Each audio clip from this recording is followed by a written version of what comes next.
छत घर का एक बेहद महत्वपूर्ण हिस्सा है जो बाहरी हवा पानी से घर की रक्षा करता है। समझेंगे कुछ बातें छत के निर्माण के बारे में। रूफिंग कई प्रकार के होते हैं। आमतौर पे देश में आरसीसी रूफिंग का इस्तेमाल किया जाता है। इसका निर्माण कॉलम्स, बीम्स और दीवारों के निर्माण के बाद शुरू किया जाता है। सबसे पहले छत के निर्माण के लिए शटरिंग बनाएं। ये लकड़ी या स्टील का होता है। इसे सपोर्ट देने के लिए बाम्बू या फिर स्कैफोल्डिंग प्रॉप्स का उपयोग होता है, जिससे स्लैब डालते वक्त वजन से स्ट्रक्चर धंस न जाए। इसके बाद स्टील बार्स की मेश को प्लेस करते हैं। साइड्स पर बेंट अप बार्स होते हैं। स्टील मेश के नीचे कवर ब्लॉक्स को प्लेस किया जाता है, जिससे बार की पोजीशन फिक्स्ड रहती है। फिर सीमेंट, सैंड और एग्रीगेट्स की मदद से कंक्रीट मिक्स बनाया जाता है। इसमें वेदर प्रो जैसे वाटरप्रूफिंग कंपाउंड का इस्तेमाल किया जाता है। कंक्रीट की प्लेसिंग के बाद उसकी कॉम्पैक्टिंग की जाती है। ध्यान रहे, कंक्रीट की सही लेवलिंग करनी जरूरी है। कंक्रीट कॉम्पैक्टिंग के बाद उसकी फिनिशिंग की जाती है।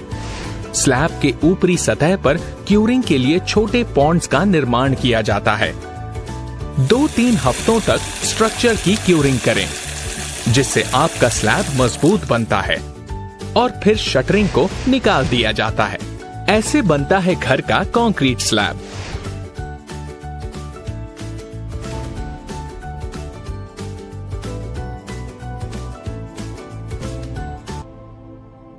छत घर का एक बेहद महत्वपूर्ण हिस्सा है जो बाहरी हवा पानी से घर की रक्षा करता है। समझेंगे कुछ बातें छत के निर्माण के बारे में। रूफिंग कई प्रकार के होते हैं। आमतौर पे देश में आरसीसी रूफिंग का इस्तेमाल किया जाता है। इसका निर्माण कॉलम्स, बीम्स और दीवारों के निर्माण के बाद शुरू किया जाता है। सबसे पहले छत के निर्माण के लिए शटरिंग बनाएं। ये लकड़ी या स्टील का होता है। इसे सपोर्ट देने के लिए बाम्बू या फिर स्कैफोल्डिंग प्रॉप्स का उपयोग होता है, जिससे स्लैब डालते वक्त वजन से स्ट्रक्चर धंस न जाए। इसके बाद स्टील बार्स की मेश को प्लेस करते हैं। साइड्स पर बेंट अप बार्स होते हैं। स्टील मेश के नीचे कवर ब्लॉक्स को प्लेस किया जाता है, जिससे बार की पोजीशन फिक्स्ड रहती है। फिर सीमेंट, सैंड और एग्रीगेट्स की मदद से कंक्रीट मिक्स बनाया जाता है। इसमें वेदर प्रो जैसे वाटरप्रूफिंग कंपाउंड का इस्तेमाल किया जाता है। कंक्रीट की प्लेसिंग के बाद उसकी कॉम्पैक्टिंग की जाती है। ध्यान रहे, कंक्रीट की सही लेवलिंग करनी जरूरी है। कंक्रीट कॉम्पैक्टिंग के बाद उसकी फिनिशिंग की जाती है। स्लैब के ऊपरी सतह पर क्यूरिंग के लिए छोटे पॉन्ड्स का निर्माण किया जाता है। 2-3 हफ्तों तक स्ट्रक्चर की क्यूरिंग करें, जिससे आपका स्लैब मजबूत बनता है। और फिर शटरिंग को निकाल दिया जाता है। ऐसे बनता है घर का कंक्रीट स्लैब।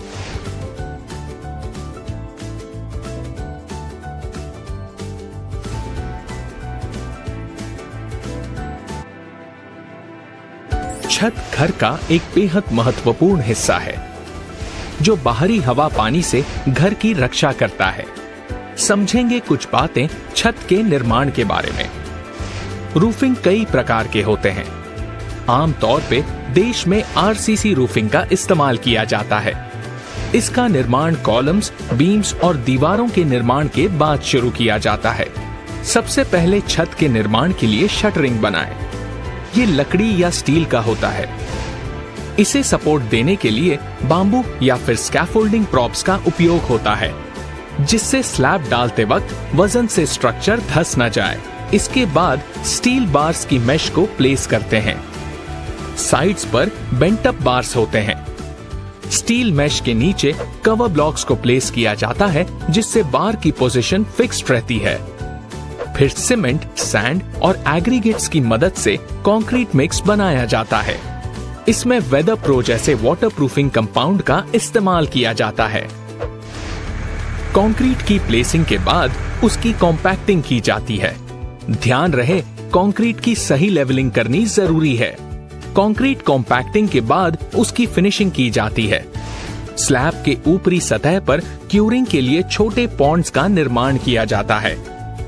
2-3 हफ्तों तक स्ट्रक्चर की क्यूरिंग करें, जिससे आपका स्लैब मजबूत बनता है और फिर शटरिंग को निकाल दिया जाता है।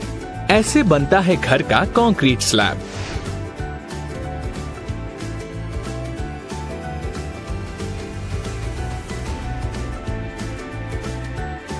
छत घर का एक बेहद महत्वपूर्ण हिस्सा है, जो बाहरी हवा पानी से घर की रक्षा करता है।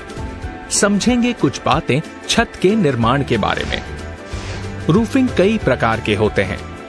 आमतौर पे देश में आरसीसी रूफिंग का इस्तेमाल किया जाता है। इसका निर्माण कॉलम्स, बीम्स और दीवारों के निर्माण के बाद शुरू किया जाता है।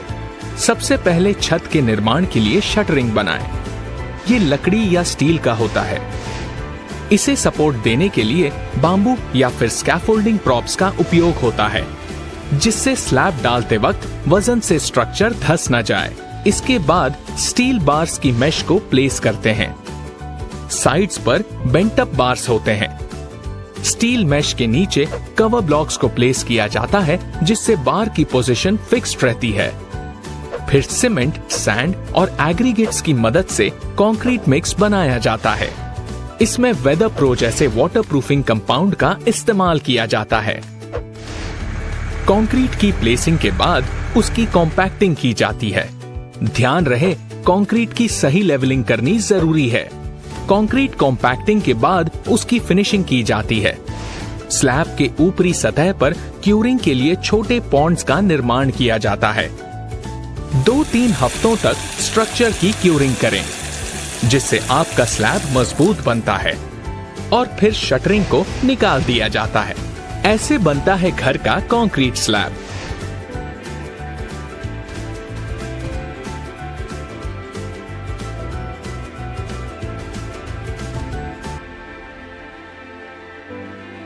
तो देखते रहिए बात घर की सर्विस वाले की ओर से।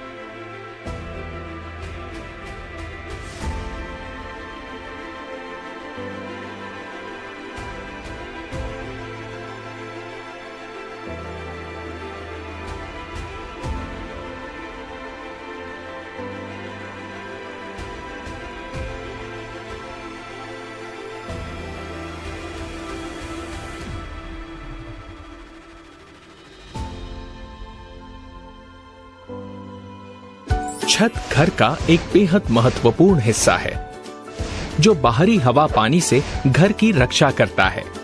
समझेंगे कुछ बातें छत के निर्माण के बारे में। रूफिंग कई प्रकार के होते हैं। आमतौर पे देश में आरसीसी रूफिंग का इस्तेमाल किया जाता है। इसका निर्माण कॉलम्स, बीम्स और दीवारों के निर्माण के बाद शुरू किया जाता है। सबसे पहले छत के निर्माण के लिए शटरिंग बनाएं। ये लकड़ी या स्टील का होता है।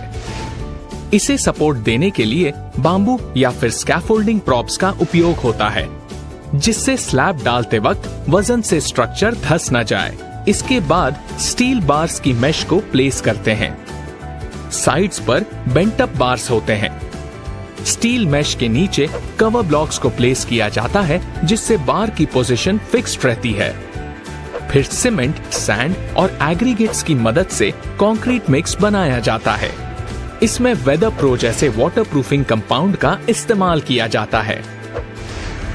कंक्रीट की प्लेसिंग के बाद उसकी कॉम्पैक्टिंग की जाती है। ध्यान रहे, कंक्रीट की सही लेवलिंग करनी जरूरी है। कंक्रीट कॉम्पैक्टिंग के बाद उसकी फिनिशिंग की जाती है। स्लैब के ऊपरी सतह पर क्यूरिंग के लिए छोटे पॉन्ड्स का निर्माण किया जाता है। 2-3 हफ्तों तक स्ट्रक्चर की क्यूरिंग करें, जिससे आपका स्लैब मजबूत बनता है और फिर शटरिंग को निकाल दिया जाता है। ऐसे बनता है घर का कंक्रीट स्लैब।